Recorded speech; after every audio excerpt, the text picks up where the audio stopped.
Good afternoon and welcome to the Preservation Association of Lincoln Brown Bag Lecture Series. My name is Eileen Burke and I'm the coordinator of these brown bags. If you're interested in these programs, please join our membership. You can go to preservelincoln.org. Today is the fifth of a series of lectures with Jim McKee, and support for this series is provided by Speedway Properties. Please join me in thanking Speedway Properties for their generous support of the videotaping and other expenses associated with this series.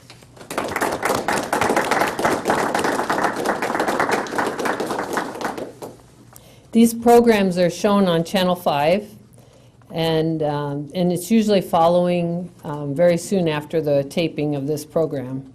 And we've also put these programs on YouTube. So you can go to YouTube, and it's Preserve Lincoln, and our programs are also on there. Our speaker today is Jim McKee. Jim is a lifelong Lincolnite. His great-grandparents pioneered in Lancaster County in the 1870s. Jim has a bachelor's degree from UNL and operates J&L Lee Company, publisher of regional books, as well as the Coinery, a stamp and bullion dealership. Jim has written over 1,000 articles and books on Lincoln and Nebraska history. Jim is on the Nebraska State Historical Society Board of Trustees and also serves on the City of Lincoln Historic Preservation Commission. He is also a founding member of the Preservation Association of Lincoln. This is the fifth of a series of over 25 talks during the next couple of years.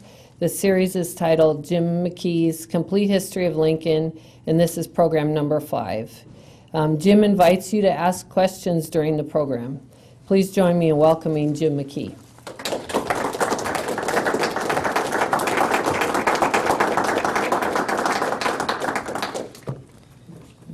Well, I think we're picked up exactly where we left off last time. If we haven't, it's nobody's fault but my own.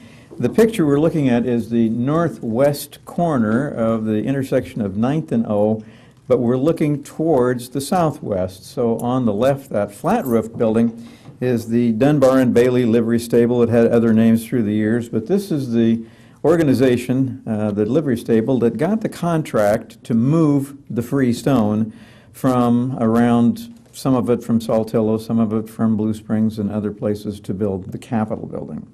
Don't know too much more about them. The building on the right, which says it sells drugs, medicines, paints, oil, books, stationery, hardware, and so forth, because there was a lot of room left over in the building, apparently, was owned by a man by the name of Dr. N.C. Gilbert. And Dr. Gilbert, a physician, came up from Nebraska City. He was not Lincoln's first physician, however. He was probably the second physician. The first physician that arrived came with the Methodist Protestant Female Seminary Association. And he was a physician, but retired. Dr. McKesson was his name. And Dr. McKesson's house was approximately where the columns are on the university campus today. It dropped off quickly right there, and I think there were baseball fields down there. I'm not sure what's there now. But that's approximately where his house was until probably 25 years ago. Some of the trees which he planted were still there too, but I think we've probably done a pretty good job of eradicating whatever was left of them. Dr. McKesson was an interesting doctor. He was a physician, and he was also a doctor of divinity. He was a Methodist minister as well. So I always figured if he couldn't save you by one means, he could always fall back on the other means and at least pray you back to health. Dr. McKesson was also the man who probably performed the first operation in the city. A man who had arrived coming from the west, coming back, had badly frostbitten a leg, and this man knew that gangrene was about to set in, and he begged Dr. McKesson to amputate the leg, and Dr. McKesson explained that he had no medical tools whatsoever. So this man went out and got a saw, a back saw that a carpenter would have used, and begged him to cut off the leg. And Dr. McKesson did cut off the leg. The man died. So unfortunate. But he was the first physician. Probably the second was Dr. Gilbert. At the time Dr. Gilbert came, it was very common, particularly when you got away from big cities, for the physician to also be the apothecary. So he was a drugstore as well as a physician. His medical office, we think, was probably in the tiny little appurtenance right to the right, connected to the drugstore. And in fact, his family is supposedly, that's the group standing on the front porch of the drugstore. Doctors at that time would usually go out to the house and they would diagnose your illness, but for that they would receive a dozen eggs or some bacon or a slice of beef or whatever the farmer might have.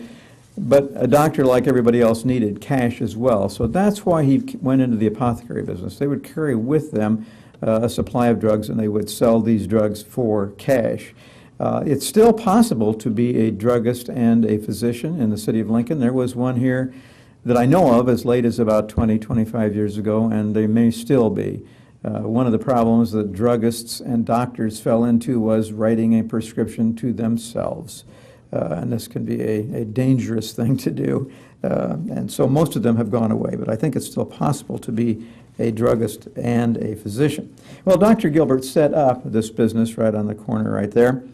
Then in 1868, he's going to sell the business. I think that's the next slide. Yeah, a grainy picture. This is taken from the newspaper, so it's, or a book at least, looking over what we know as Market Square, towards the west, O Street, running left of the building that says Humphrey Brothers Hardware.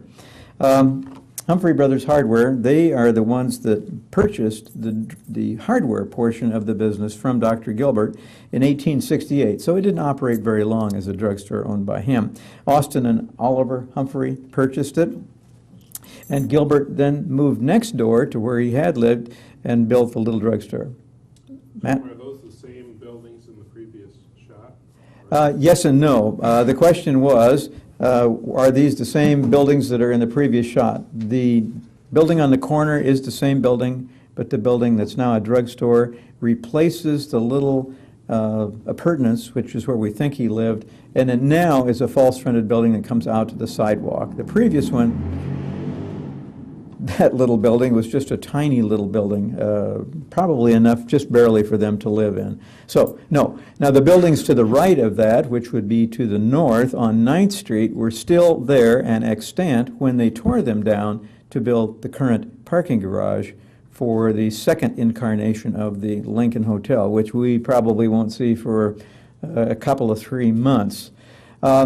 There was nothing on Market Square when it was given to the city of Lincoln in 1867 by the Capital Commission, or set aside by the Capital Commission as a Market Square. However, there was a building there. I just said there wasn't, but there was a building there. It was a building that owned a meat market owned by a man by the name of Squire Blazier, B-L-A-Z-I-E-R, and I may not be pronouncing his name correctly. And we can see it here in this picture, clear on the right-hand side of the picture. And in fact, we can see that it's sitting on something, and in front of it are 2 logs coming out from under the building and a log as a sort of a cross piece in front of it. And the assumption is here, we think probably that they're moving that building away at that point in time. And the way a building could be moved at that time, not very quickly, of course, was to simply lift it up, and particularly here where there was probably no basement under it and probably not much of a foundation, you would lay it on a series of, call them telephone poles, if you will, because they were trees that had been skinned and barked.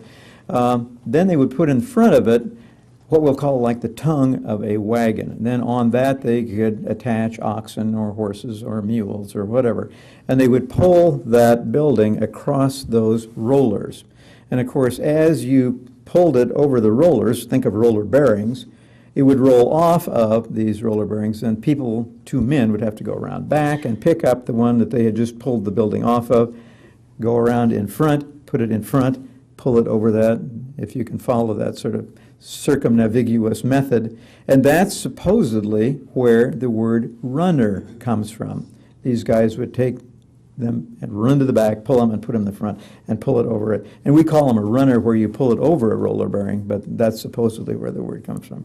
But that is an assumption and highly anecdotal. So that's going to be moving that one remaining building from Market Square so that it can become the campgrounds, and the market square where we would today probably have had farmers markets on Saturday morning. Farmers could bring in produce and so forth. In the foreground of the picture is a post. And that post is how we can identify the date of the picture as 1872, because 1872 was a presidential election year. The post was erected by the Republicans in the area as a liberty pole, and they called it the Seymour Blair Liberty Pole for their presidential and vice presidential candidates. They did have a successful rally around it, and of course the opposing team decided that they should have a rally as well. So they gathered the Democrats in Lancaster County, a total of 8 at that time. And of those 8, unfortunately 7 were the stonemasons working on the Capitol building. So there were 7 transients and 1 apparent person who was willing to identify himself as a Democrat, 1872. And they are going to build their own liberty pole as well for their candidates. And of course, that's Ulysses S. Grant. So, and he won. And so we forget Seymour and Blair pretty much, don't we? We remember the winners, but not the losers. Their poll goes up. They have a rally, fairly successful, I guess. We don't know the numbers involved. But the following morning, when the sun comes up, the Democrat poll is found broken on the ground in 3 pieces because it was not just a simple pole like this one was. It was 3 poles which they had purchased in Nebraska City, held together with iron collars, which the newspaper said was over 100 feet tall. Which I like to point out is probably the first time the Lincoln Journal ever lied to me, because they also said it might have been the tallest structure between Lincoln and Denver. Well, if it was 100 feet tall, it probably would have been, but probably more like maybe 30 feet tall, 25 feet tall, something like that. They did say it took all of the Democrats jointly to get the pole upright and centered. That I can probably believe. But at any rate, the following morning, the pole had been broken into 3 pieces and was laying on the ground.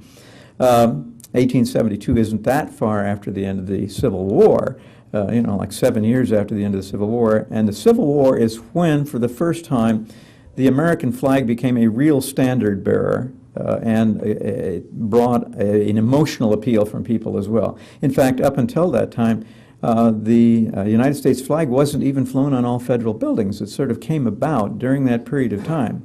So, at any rate, here's the flagpole broken on the ground and the flag laying on the ground as well. So an emotional sort of event it was as well, to the point where they wanted to know who did it. And you can remember in the Civil War, you had a guy carrying the flag out in front of everybody else, all the rest of the troops. And if he got shot, it was the duty of whoever was behind him to run up, grab the flag, because the flag must not touch the ground. So people were shot and killed just to keep the flag from touching the ground, and here it was, laying on the ground. Well, obviously everybody's spirits are running pretty high, and they discover that one of the people has seen after the rally last night a man by the name of Poole cutting across what they called the green. It isn't very green in this picture. And he was immediately under suspicion. So at that point, our old friend John Cadman, if you remember him from out near Yankee Hill, he's become a judge, probably a justice of the peace sort of judge, and he issues a warrant to the sheriff to arrest Mr. Poole. They find Mr. Poole and bring him into the de facto courtroom of the day. And the courtroom was on O Street, facing the square, so it would have been on the south side of O Street. And just like in the cowboy movies, that's where they had court, was in the saloon. And they cleared the people out of the saloon. The judge was behind the bar, and there was the prisoner before the bar. Really was a bar at that point in time. Unfortunately, so many people had crammed into the saloon, which didn't have a basement but had an area underneath the floor, that the floor collapsed. So some of them volunteered to go outside, leave the court to operate, and they went out to a lumber yard about a block away. They took the remnants of what they called the Liberty Pole, and with their lumber that they went and purchased, they built out on the green a scaffold as a sort of warning and as to what was about to befall Mr. Poole. As soon as the judge got done with him. Well, fortunately or unfortunately, Judge Cadman could find no evidence against him whatsoever that was really applicable, and they released him. So Lincoln avoided a hanging, never had a hanging. Lancaster County did have one, but none in the city of Lincoln. The newspaper said Mr. Poole found it convenient to avoid the city of Lincoln for some time after that, but apparently it blew over. So an interesting thing, we can date by means of a post at least the year that the picture was taken, probably. We can see another building right behind it. There's a brick building, which we can just see 4 windows on what would be the second floor. That building was just torn down probably, oh gosh, maybe 20, 25 years ago by John Camp, who built a parking lot for the bar that he owned, Matt's Bar, on the corner of it. And so we lost that building. But we didn't lose the buildings with the arches over it either until they built the hotel garage. Okay, let's see what the next, jump in, a question? Sorry, Jim. 72, the railroad would be in there somewhere. Yeah, it's there. Yeah, it's there. The question from Roxanne is, the railroad should be in that picture, and it's there, probably not very visible. And of course, this would be a picture probably where we should be able to see that immigrant house, but we're not high enough up, I'm reckoning. The immigrant house should be directly, I think, they figure like as a block or so. I'm looking around to see if anyone can agree with me here. About a block to the west of what we call the old depot. Now we have a new depot, but somewhere's in that yard. And of course, we can't find the immigrant house or even any evidence of it because it had no true foundation or basement. So we don't know exactly where it was. And certainly Peter Bleed went out there and tried to find it, but I don't think he found much evidence at all. Yeah, the railroad is here at this point in time, 69, 70, the railroad came, so yeah, definitely there. Not much evidence because there's probably going to only be 1, maybe 2 tracks at that time, nothing like the number which we'll have later on. And obviously, no viaduct because the first viaduct doesn't come along until 1895. Okay? So I'm going to run ahead a slide and then I may run back. No, I guess I can leave it there. Okay, so the Humphrey brothers will buy the hardware portion of the business. Dr. Gilbert will continue to operate the medical practice next door to the north.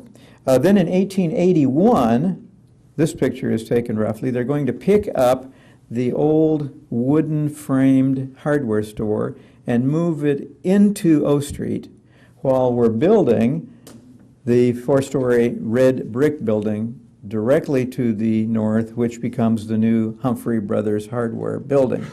Cost $25,000 to build and a 4-story building. I suspicion that if you went to the city today and asked them permission to build and set your old building in the middle of O Street, you might not get permission. And just what kind of permission was issued then, I can't be sure. But it did sit there for a while and was used while the new building was being built. In 1905, the Humphrey brothers, there's the building in completion, and you can see the 3-story building now directly behind it, which I mentioned was torn down. Its last incarnation, I think, had signs in it which said the Gateway Vacuum Cleaner Company was in it. So that building, which on the side of it had painted the Charter Oak Buggy Company sign, which some of you are familiar with as well, too. The other interesting thing about this picture, it shows how O Street dropped off at this point down towards the Salt Creek Basin. So this is the new building, and in 1905, the Humphrey brothers will sell the business to something they called the Nebraska Hardware Company. But that's all right. It's in name only because it's really still them. And in 1905, one of the Humphreys' daughters marries a man by the name of Leon Baker, and he becomes a stockholder in the business. And then in 1909, he will buy out the rest of the Humphrey brothers' interests, and it will become Baker Hardware. Then Mr. Baker's business assumes a partner by the name of J.J. Sullivan, and the business continues on. In 1940, it's Sullivan and Baker ownership, but it's known as Baker Hardware. Then in 1940, Lewis Baker buys out Mr. Sullivan. Again, I'm going to look ahead and maybe come back to that picture. Yeah, I am going to come back to that one. I'm not sure what comes next because we've kind of cleaned up these slides a little bit. So now we have Baker owning it, Lewis Baker, in 1940. Now he has a daughter, and a young man comes to work for him in the summer, and his name is R.L. White. He marries the daughter, and Constance, and she becomes Constance White. and R.L. White ultimately is going to assume ownership of the business, and it will become the R.L. White Baker Hardware Company. In 1963, R.L. White will be completely bought out. The store is raised and becomes the parking garage for the first Lincoln Hotel, operated by the Hilton Company, I think, first. And then Baker Hardware will move over to the southeast corner of 8th and N. And there will be two businesses in one building. There will be Baker Hardware, and there will be the R.L. White Company. The R.L. White is a company which sells hardware primarily to contractors, the way I understand it. So the R.L. White Company and Baker Hardware still exist. Now, Mr. White's son, or sons, now operate the business, so it still operates as Baker Hardware. This is probably the earliest picture we're going to have of Wyuka Cemetery. The first cemetery in Lincoln was nowhere near here, but of course people were dying when the city was still Lancaster.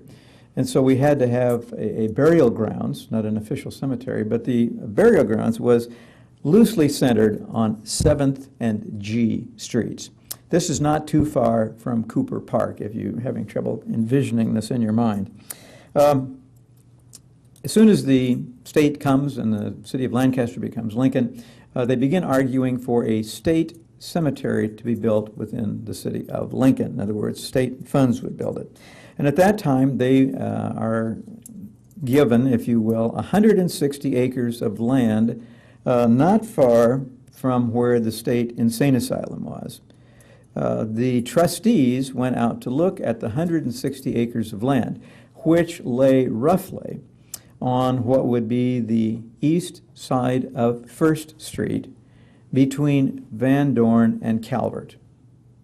Pretty hard to envision that, but it isn't far from where the old Speedway Motors building is, really. Unfortunately, when they got out to examine it, there had been a flood of Salt Creek, which used to run on the west side of 1st Street. Now it's been rechanneled, and it runs on the east side of 1st Street. I'm probably confusing the issue here a little bit. But at any rate, the bottom line was when the commissioners went out to examine it, the land for the cemetery was underwater because of a flood. Salt Creek had flooded. And when Salt Creek flooded, as you may remember, it's very flat out there, and it wouldn't just flood over the banks a little bit. It could flood and be a mile wide in some areas out there to the south of, say, Van Dorn Street. So it obviously was not a good site for a potential cemetery. They then went to the state and requested permission to sell that land using the proceeds to buy land elsewhere. So they did sell the site, and it became many things, and among them was a paper mill, which I think we talked about last time. They then purchased 80 acres on O Street and ultimately ended up with about 200 acres on O Street. Then Augustus Harvey, sometimes Augustus, sometimes August, I think his name was Augustus, but we see it both ways, who was the man who also was involved with the charter of the University of Nebraska, and the man who did the original survey of the city of Lincoln, Augustus Harvey. He was the city engineer at Nebraska City and also worked in Plattsmouth, so a man of many talents. He will design a cemetery on O Street with a sort of a park-like function as well. So in many ways, even though the state has set aside the land at 8th and D as Lincoln Park, it's not used as Lincoln Park, as a park. In fact, during its early life and for decades later, the city council will lease that 9-10 acre plot, 4 square blocks of land, out to farmers to farm for as little as $5 a year. The money coming, of course, into the city coffers. So it wasn't used as a park. In fact, it wasn't really truly well equipped as a park until the Cooper Foundation came in the 50s, and it became Cooper Park. But there were years before that it was more of a park, but not until the Coopers got a hold of it. So the first park in the city of Lincoln, in some respects, will be Wyuka Cemetery. And they will have a corner of the park on the west edge there, near a little stream that runs through there, which will be developed as a park. And this is where people went, like on a Sunday afternoon, to have picnic lunches and so forth. And it's quite a nice park area. The word Wyuka comes loosely from a Siouan word, and I can't really pronounce the original word, but it means literally place of rest. And it's the same word used on a cemetery in Nebraska City. They have a Wyuka cemetery as well. But this cemetery is, of course, a state-owned cemetery. The first interment was in October of 1869. A woman by the name of Eugenia, if I pronounce it correctly, Morrison. In the meantime, we're still using that cemetery down at 7th and G Streets.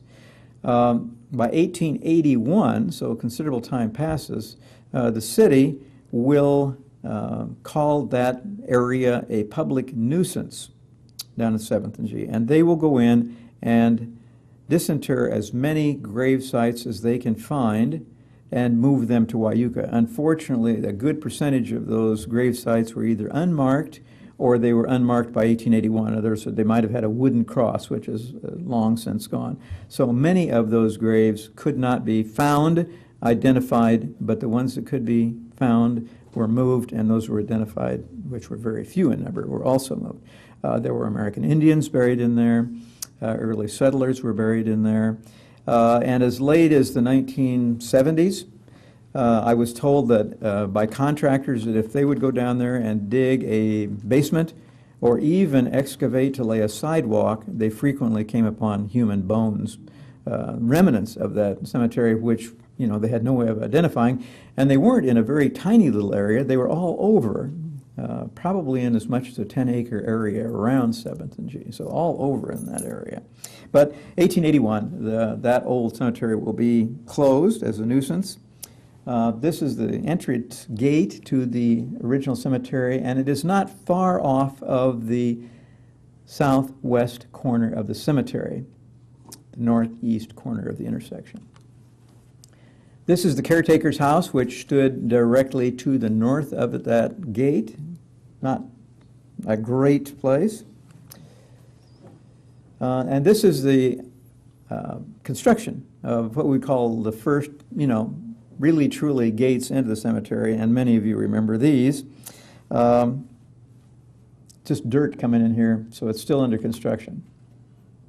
If we would have stood roughly at those gates and looked towards the southeast, we'd have seen a stream running through there, and that stream runs still under O Street in a culvert, and it would have originally flooded and served that little lakelet pond which was in there, which had swans on it at that time. So we're looking roughly towards the southeast, and that is the holding vault that we see on the left right there. The receiving vault, which was built by the cemetery in 1886, this is where, particularly in the dead of winter, a body would be housed until the ground was thawed enough so that they could dig a grave. So it was sort of a temporary resting place, sometimes for weeks or even maybe a month while they're waiting for the ground to unfreeze.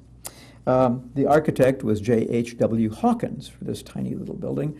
The same guy who does quite a few other things in the city of Lincoln. We'll see a little bit later on. He designed the Phillips Castle, for example, in 19th and D. Little bridge over it, and we can still see evidences here and there of the drainage which comes from the southeast and drains into that area, most of it now underground. Tom? Well, about the time that vault is built, where's the eastern edge of Lincoln?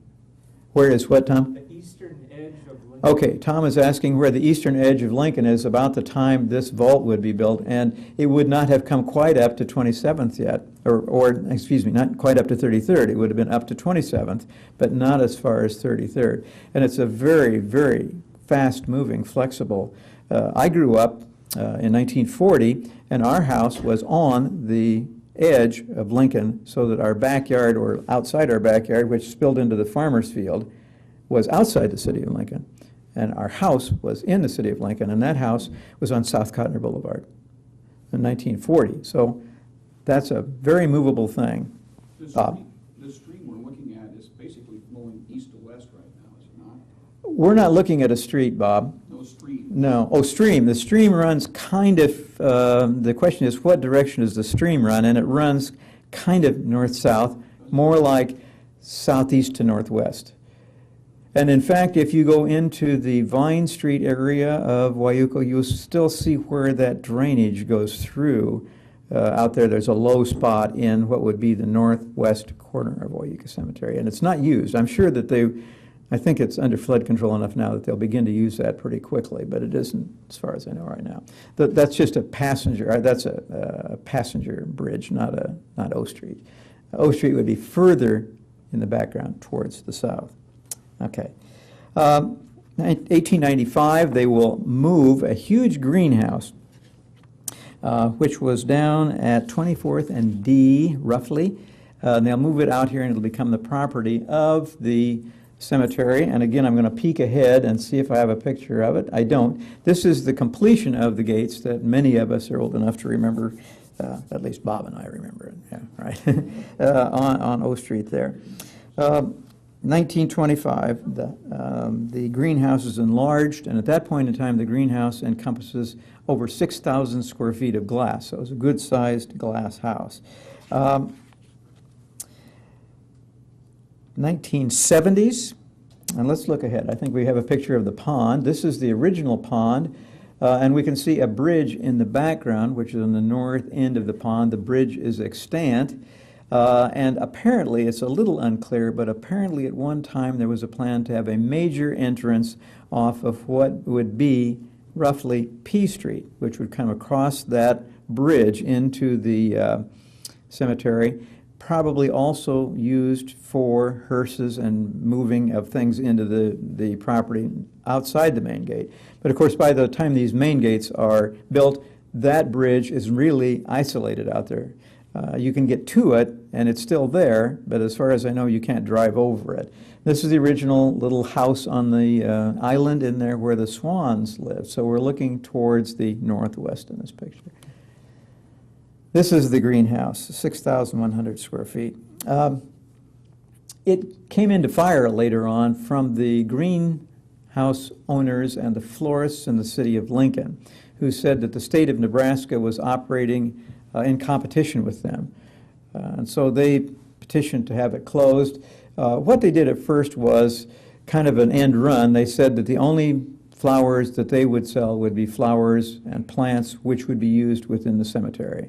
But ultimately, the greenhouse will close, and it would be not far from where the Swan Theater is today, if you're familiar with it all, which is kind of the old, where the horses were kept and so forth. Now, 1970s, the corner property will be sold to the use as a post office building, and at that time they will the lake will begin to be redredged. 2000, this picture is taken when they're completely going to redredge the lake and build the new current entrance houses and buildings there in replace of the old stucco one. But we're going to redredge it here, and you can see the bridge is still extant in this picture. And we got ahead of ourselves. Okay, so currently there are about 60,000 residents in Wyuka. So more people living there now than there were in the 1880s for sure. Okay, now we're back into Lincoln, a view probably taken from the Capitol building. We're looking towards this would be the west-northwest. Okay, so J Street is going to be over here a little bit. The building on the corner is on K Street, and it's 13th Street running left and right in front of the picture. Probably 1869, when the population of Lincoln was about 2,400 people. At that point in time, there was no mayor yet. In fact, Dr. Gilbert, our friend the physician, was the president of the Lincoln Board of Trustees, which made him sort of a quasi-mayor of the city of Lincoln, if you like. Lincoln, at that point in time, covered, Tom, less than 1 square mile. So it kind of gives you an idea, because it isn't going to grow towards the west at all. And it isn't going to grow much towards the north. Mostly it's going towards the east a little bit. Ulysses S. Grant was still president. Schuyler Colfax, the vice president. Of course, he got a county and a city named after him. Not very many of those in the city in the same county. And at the same time, the picture was taken. Lincoln's first ordinance was passed saying that horses, cattle, sheep, and livestock could no longer be allowed to roam free within the city of Lincoln. There were 9 churches. The church we see there we see two churches. The one, the white church, is probably the Presbyterian church. The building on the right with the white roof behind the large imposing building, red brick and stone, is the Methodist Protestant church, which we will be talking about just a little bit. Many churches received land from the state of Nebraska, 10 of them to be precise, right off the bat, from the Capital Commission, who felt that the city of Lincoln, if it was going to be the capital of the state of Nebraska, should be wider in its religious diversity than Methodists and Congregationalists who were here at that point in time. So what the Capital Commission said was any church who applies can receive 3 lots from the state of Nebraska. And immediately 10 churches applied, 3 of which were variants of the Methodist Church, by the way. So they're still predominant at that point in time. So I'm going to look ahead and come back again. Yeah, okay. The building we're talking about on the corner there is the Tishnar Hotel. It was built by a man by the name of Anson, A-N-S-O-N, Anson C. Tishnar. And he came to the city of Lincoln originally to become a salt manufacturer. But the second he got here, he could see that that was not going to be a paying proposition. So he noticed 1869 that there were no hotels other than down by the railroad tracks for the most part. And of course, this is where I think we mentioned that when the railroad came, all of the hotels wanted to be near the railroad. So we had a conglomeration of very small hotels. But Mr. Tishnar reasoned that the way to make a fortune might be to build a hotel close to the Capitol building so that people coming for sessions in the Capitol would have a place to stay. It had other reasons, too, of building it there, and that was because the senators who came to sessions had no place to stay. We find interesting records of these people coming briefly for legislative sessions, had very little choice. Some of them stayed with friends. Of course, a few of them would have been domiciled here. They would have had homes here. Some of them slept on church pews, and a few of them actually bought bedrolls and slept in one of the legislative chambers on the floor. And it interestingly conjures up in my mind an image of Ernie Chambers unrolling his bedroll down in somebody's basement next to Terry Carpenter, proving that politicians make strange bedfellows. But at any rate, Mr. Tishnar decided building a hotel near the Capitol building and away from the railroad yards would be a paying proposition. So in 1871, he builds this, what's called a 2.5-story hotel, 54 rooms, capable of accommodating 150 guests. Mr. Tishnar did not like Nebraska's winters, however. So in 1873, he sells the hotel to 2 gentlemen by the name of Townley and McElhenney. Mr. Townley we'll see come up again in hotels around the city later on. 1873 it's sold. Then in 1874, the hotel is foreclosed on. And the reason it is foreclosed upon is in Mr. Tishnar's haste to leave the city of Lincoln, he fails to inform Mr. Townley and Mr. McElhenney that there is a mortgage on the hotel. And in fact, the mortgage was apparently about what they paid for the hotel. In fact, in such haste was he to leave that he failed to mention that there was not just a current mortgage, there was also an active second mortgage on the hotel. In fact, there was a first mortgage on the hotel as well. So 3 mortgages against the hotel. So it was foreclosed upon. Obviously, they were not going to be able to come out from under this. The kind of good news, bad news was that the first mortgage was guaranteed by the state of Nebraska, kind of accidentally, because the governor Governor Butler had taken the state school fund and used it to guarantee the building of the hotel because he knew that in order to prosper, the city of Lincoln needed hotels. Well, that was his error because the governor had no right to touch the state school funds. So this became an interesting new point of error or condescension or whatever, is how is this going to be resolved? Well, it's resolved partially by the action of some senators in Omaha who decide to give Governor Butler a rather singular honor. They decide to impeach him. And they draw up a number of articles of impeachment against him. When along comes a man by the name of Rosewater, who owned the Omaha Bee newspaper, which at that time was the largest circulating newspaper in the state of Nebraska, the Bee. The Bee was later purchased by the Omaha World Herald and just allowed to go out of existence. But the Bee and Mr. Rosewater said, let me look at those articles of impeachment. And he asked the senators who had drawn them, he said, well, where did you get these? And it turned out they had pretty much just made them up. There was very little basis in fact in them. So Rosewater said, let me draw another article of impeachment. And that will remove him from office. We'll get him. And that other article of impeachment, actually there were two more drawn, but the one that was drawn at that point in time that got him was that said that he had illegally moved the state school fund for his own personal use, which was not technically correct.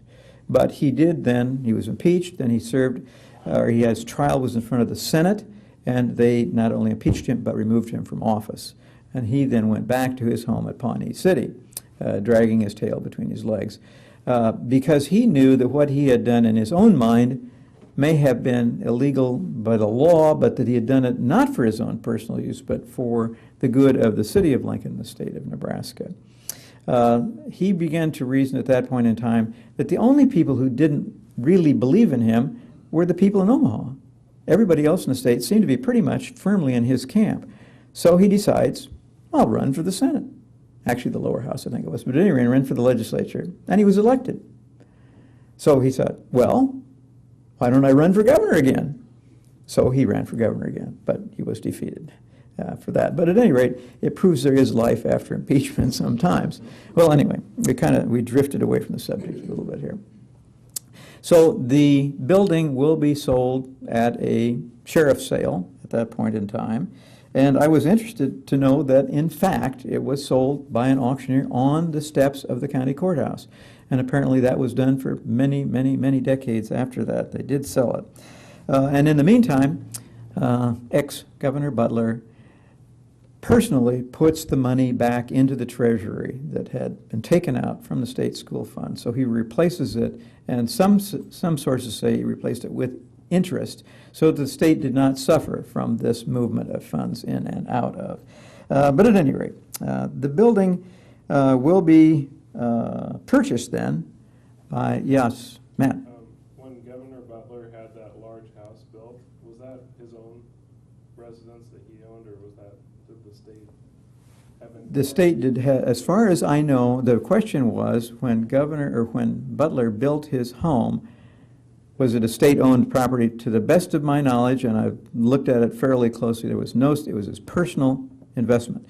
And in fact, if we define a governor's mansion as being a building owned for the governor's use by the state of Nebraska, and I guess I define it that way, I don't know whether anybody else does or not, really, until we acquired the Thompson House, there was no official mansion, there was no state-owned governor's home. Up until that time, the governor either owned a property that he lived in Lincoln. Two of them lived in the Lincoln Hotel, I think, maybe three. And in fact, one of them stayed in the Tishnar Hotel for a while. So they either had apartments or rented a, yeah. I think that answers your question. So the hotel is built. And now it's going to be bought by our friends, Mr. Sweet and Brock, who own the Sweet and Brock Bank on the northeast corner of 10th and O Streets. And Mr. Sweet is the first state treasurer of Nebraska. So they're going to step in, they're going to buy the hotel. They're going to change the name to the Oriental Hotel and the Oriental Stables. In 1877, the University of Nebraska, I'll look at K, still does not have a dormitory system. So at that point in time, the University of Nebraska will lease room, maybe as much as one floor of this building, to be used as the men's dormitory in 1877. Briefly, didn't last very long. Then by 1889, the building is known as the Johnson and Heddleson Grocery Store and the Elephant Stables. 1895, another grocery store moves in, and something called the Oriental Grocery, echoing back to when it was the Oriental Hotel. 1899, the building is partially destroyed by fire, and it, like the phoenix, sort of rises from the ashes a little bit, or from the foundation stones, and becomes this building. And another building, which some of us remember quite clearly. Still, we're looking at 13th and K Streets, the southwest corner of the intersection. It's going to become, by 1950, a series of apartments known by 50 as the Bryan Manor Apartments. And in the 80s, this picture is probably taken in the later 80s, or mid-80s, I should say. A friend of mine was a fire chief in Lincoln, not the top fire chief, but one of the chiefs, John Gabron. And he was called out to this building by some of the tenants, and he went in to look at the boiler, which is apparently a very, very early boiler. And he said when he opened the door to the boiler room, he literally didn't need to turn the lights on. That boiler was literally glowing so red hot. And it was the type of boiler which is a wrap-around and stapled or riveted boiler, probably the least safe type of boiler you could come up with. So on the spot, the building was condemned, on the spot. And immediately, snow fence, right after this picture is taken, snow fence goes up around the building, which means it's going to come down. Now, by this point in time, not much is left of the original hotel. We've added onto it twice in the back. We've added a floor onto it. But as I drove by and looked at this hotel, one of the things that I could see was in the lower left-hand corner. I could see rubble wall foundation. And I thought, that's interesting, because if we're building a building as late as someone that's standing in the 50s, which has virtually every known type of building material at that time usable, was used, from plywood and glass brick and concrete block and everything else, but still has that foundation stone. So it would be about in the early 80s, 81, 82. There was a passageway to the left on the south side of this building, and then an insurance company building built to the left of that. Now, both of these, this is where the new Farmers Mutual Insurance Company building is, by the way, right here. So Laura and I, my daughter, who she's probably about 5 or 6 at that time, we went around the snow fence and went towards the west along the left or south side of this building. And as we got about to the midpoint of the building, we could turn to the right and look down into kind of an open area. The building was built around the word escapes me that I'm looking for, but kind of a court. This is what we saw. Now we stepped down into that area, which is really the basement area, and it's really the basement area of the Tishnar House Hotel, still there. In this picture, we have gone in literally on grade, maybe we walked down a couple of steps, and turned and faced towards the east in this picture. The building is condemned. There's no longer anybody living in it, but there is an electric light bulb hanging there, burning. And we can see rubble wall foundation to the left, and in a minute we'll see it to our right, and we're looking straight ahead. We're looking at the back of the wall, which I could perceive on the 13th Street elevation. So here's people living in the 1970s. On the left is an apartment room, and on their right are apartment rooms. They're living in this place. Really hard for us today to conceive that late there are people living in a place like this. If we turn to the right and looked towards the south, this is another apartment they were built out of the basement of that building. So we've lost, at that point in time, a very old remnant of a very old building. But it did come down and became first a parking lot. In fact, for decades, I think it was a parking lot. Now it is where they built a new Farmers Mutual Insurance building. This is another foundation on another building, which is about 2 blocks away. If you can think back to the picture which I first showed of the Tishnar House Hotel, and I said that's probably the Presbyterian Church, directly to the back. and it was on about 10th and JK, right in there. At the same time, I showed you on the right, the white roof, thank you, John, of the Methodist Protestant Church building. Now, the Methodist Protestant Church, first of all, keep in mind that the Methodist Protestants were not the Methodist Church that you belong to today. The Methodist Protestants, however, built the first masonry church building in the city of Lincoln. The Methodist Protestant Church goes back to about 1828, but not in Lincoln, of course. And by 1860, Reverend Young, James Young's great-grandfather, he was a Methodist Protestant minister, if you will, who had come up from Nebraska City to establish the Methodist Protestant Female Seminary, which was the first anything that went on in the city of Lancaster. But they're going to build, as soon as the state gives them 3 lots of land, they're going to build this building. They will build the seminary building, of course, first at 9th and P Streets, in which, in August of 1866, the Congregational Church will organize and form in the city of Lancaster. They called it the First Congregational Church of Lancaster. And they will form and have their meetings in the Methodist Protestant Female Seminary building in 9th and P. So you think, well, the Methodists literally owned the city, so the Congregationalists went in and formed the church in that building. That makes the Congregationalists the second church in the city of Lincoln. Wrong. The Congregational Church was the first church in the city of Lincoln, because the Methodist Protestants who built that building and owned that city, by their own rules, could not start a church until they had a number of members.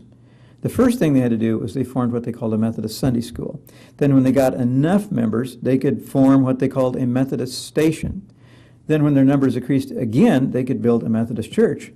But they didn't have that number originally. So the Congregationalists met in the Methodist Church and in the Methodist Protestant Female Seminary to form their church and incorporate it before the Methodists did. Johnny come lately, the Methodists, they come in second. Okay, well, that's an aside again. So, and that old seminary building becomes, too, the first site of school to be held in the city of Lincoln. It's not a public school, it's a tuition school. And a lady whose husband had come to teach in the Methodist Protestant Female Seminary, Mr. Merrill, could see there was no job because the seminary never really got started. So Mrs. Merrill asked permission to start a tuition school in the Methodist Protestant Female Seminary building, which she did, which became the first school offered in the city of Lincoln. She held classes in a room with a dirt floor, in which there was a window with no glass in it, and she got permission to teach the school and bring her baby to class with her. So if you're a teacher and you think you had it tough, here was a lady, Mrs. Merrill, that really had it tough.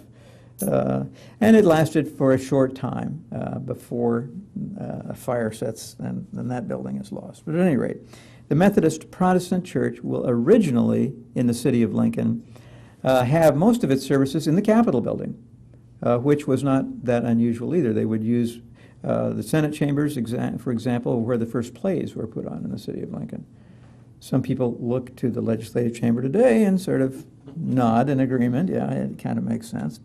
April 3rd of 1868, they will lay the cornerstone for their new church roughly on the northwest corner of 12th and K. It's just a little bit west of the corner. So they have that 3 lots, and they're going to build it on the westernmost lot. The building will face towards the south. This is the foundation of that building. Cornerstone, April 3rd of 1868. By that August, the building was completed sufficiently for the basement to be used to become the site of the first Lincoln High School. Now, up until that time, whatever high school classes would have been held would have been in the same room with 1, 2, 3, 4, 5, 6. So this is the first instance where we see noted a separate entity as Lincoln High School. And they will hold classes in this building until roughly 1870, when the new high school building is constructed. Now, interestingly, too, the building is going to be completed as a church, but as near as we can tell, never held a church service because the Methodist Protestant Church, beginning in the 1860s, starts going out of business. And Lowell, I can't remember, is it 1937 that they finally? 39, they finally, the Methodists then is now grind very finely and slowly. So it took them from the 1860s to 1939 to completely go out of business. But in the meantime, they really don't use that church for church services. Lincoln High leases it for a while. Then the building is converted to apartments. Okay? Now those apartments will be built on top of the foundation using that building.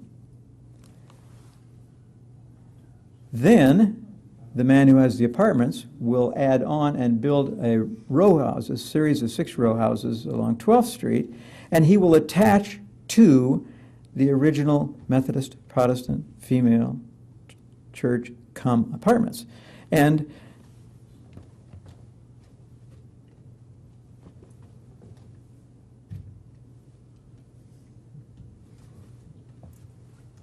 kind of right there is where the church is.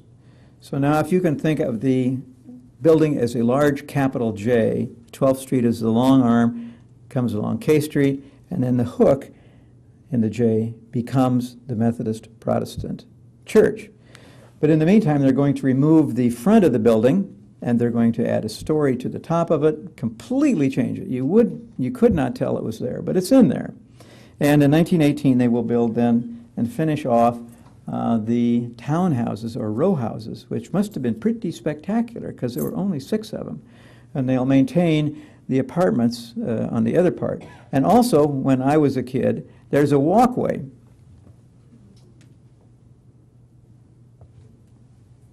in the bottom foot of the J, and if you walked into there, you would walk into the courtyard, and if you looked to the left, that stone foundation is what I saw and took a picture of. So it's sitting, yes, Bob? Wasn't that a tunnel through? Well, kind of a tunnel, because it was, the question was, wasn't that kind of a tunnel? And yeah, kind of, because it was built over the top. But as I recall, you might have gone on 2 steps, but it wasn't subterranean, let's say. Okay. Now, this is the fire map for the year that shows the building, 12th Street, the Bolden Terrace along the bottom, and you can see it going around and hooking up to the top in this picture, sort of clearly.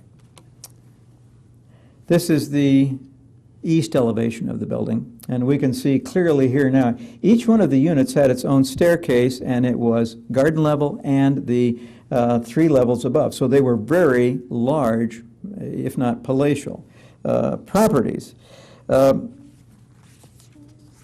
About 1984, February, the entire building at that point in time has been converted to apartments. And believe me, there are no longer just 6 units along there. There are many, many units, scores. I don't remember the number, but it was a staggering number. So in 1984, February the 14th, the building was condemned and razed. It was condemned primarily plumbing faults and electrical faults, but in fact the city did a survey to see if there was some way of resurrecting it. Bob? Was the farthest south unit all the way along K Street? Or was there a 7th unit coming off of K Street going a little bit north, clear where the church was? You know, I'm not totally clear, but maybe if we look back, the question was there a townhouse that was on the foot of the J? We could look probably at an earlier Sanborn's map and tell, and I don't know the answer to that. I don't know. And that's the correct answer to that question. Okay. Let's look at this elevation just a little closer here in a couple of places. And you'll notice that it's kind of a conglomeration of architecture. And that's because these pillars were removed from the face of the church and brought around to this side. Now, when the building was raised, a close friend of mine, Bob Hilt, bought the architectural features. and moved them to a house he was building near Council Bluffs. So the building was for a long time, and still is, one of those famous downtown ground-level parking lots. Still is, as far as I know. Kind of a sad story, because if we were in England, we would have used that building and brought it back into condition, but it was I think the study cost us $100,000, and I think the building at that time they were talking about over $1 million just to improve the electrical and plumbing. So it was an economic disaster as well as losing it. That should bring us right at the end of an hour. So are there any questions at that point? If not, I thank you very much for coming. We'll be coming again next month, which, Eileen, is at the second Tuesday in November, which I think is the 12th. Is that right? We don't know. It's the second Tuesday in November. We'll meet again. And then in December, I'm not sure what the date will be, but it'll also be the second Tuesday, right? So thank you very much for coming.